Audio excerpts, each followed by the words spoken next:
Minute du silence là. Ils étaient là tout à l'heure et je leur ai dit ouais bah, les questions parce qu'elle posait des questions sur les otages. Je lui ai dit mais là les otages, j'ai dit vous avez la liste Minute du silence.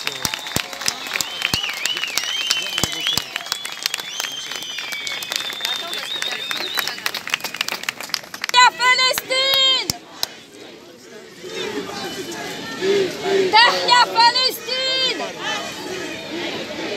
Sinon ils ont un site, hein, mais Pourquoi utiliser la...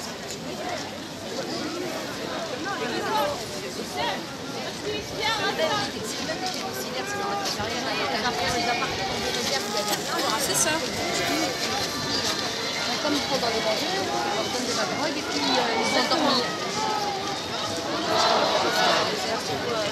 C'est bon. C'est d'accord.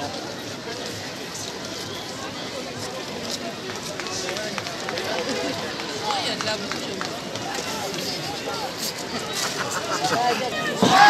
C'est l'ancienne, elle l'a vu dans ses quartiers. La roue indique.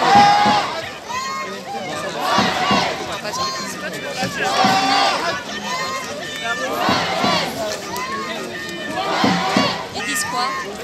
J'ai pas compris. Il m'a dit, oui, oh, c'est encore ton mec qui croit. Et tu crois tout ce qu'il te raconte, toi, ce mec-là, qu'il est en prison.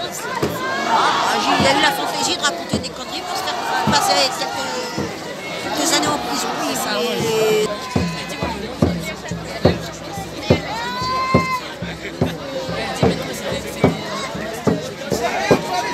Tahia Palestine! Tahia Palestine!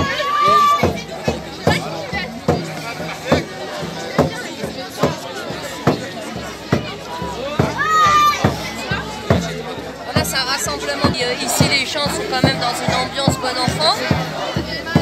Beaucoup de convivialité, tu vois, c'est très calme. On va surveiller si après à l'extérieur, il n'y a pas des tentatives de vouloir nous amener dans la confrontation.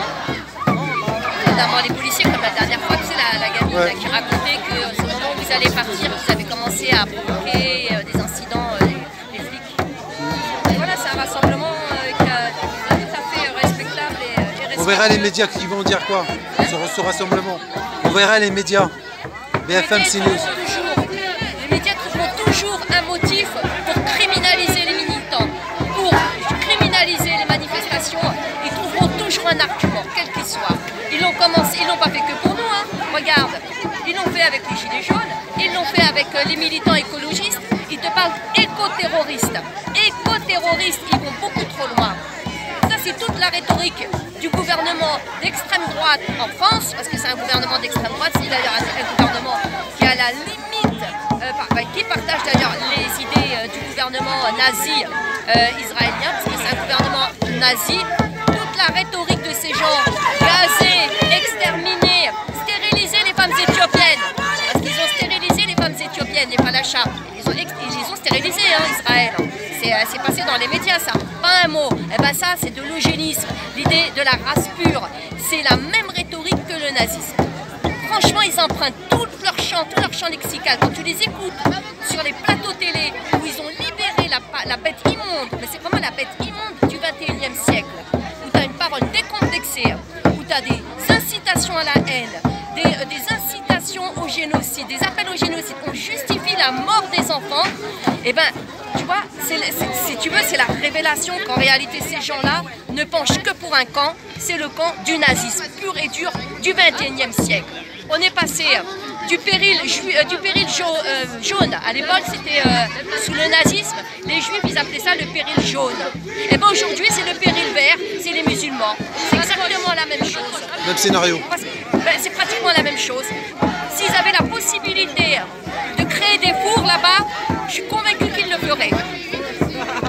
Parce qu'il faut voir hein, en Cisjordanie ce qu'ils subissent les Palestiniens, les bergers palestiniens.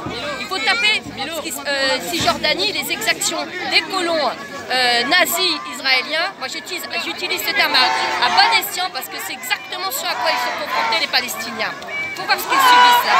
Donc oui, les médias qui ne sont que les laquais serviles des politiques n'ont qu'une seule version, c'est la version on soutient le génocide sur place. Mais la vérité elle va venir parce que, comme je l'avais expliqué précédemment, on a des juifs sur place qui soutiennent les bergers palestiniens et qui documentent depuis plusieurs années les exactions des colons contre les Palestiniens. Et c'est avec ces juifs-là qu'on va composer et qu'on va construire ce monde meilleur. Parce qu'il est possible ce monde meilleur, quand on sera débarrassé de tous ces parasites.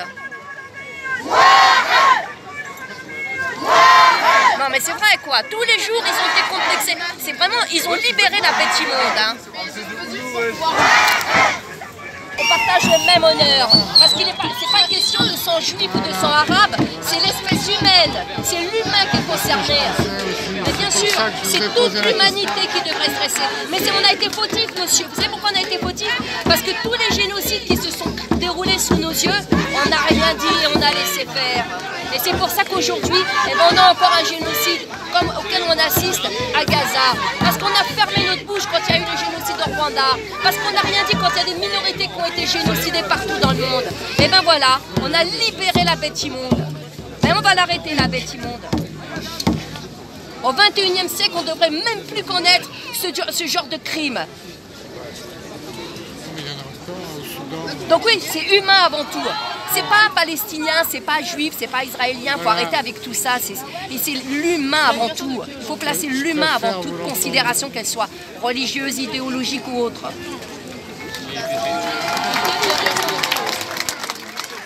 Jamais.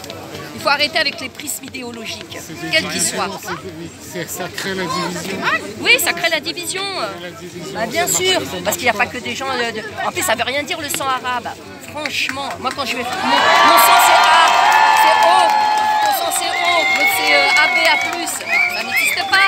C'est la même rhétorique que les juifs qui vont vous parler de race pure ou du gène juif. Ça n'existe pas. Il faut arrêter avec ces convolutions qui ne veulent rien dire.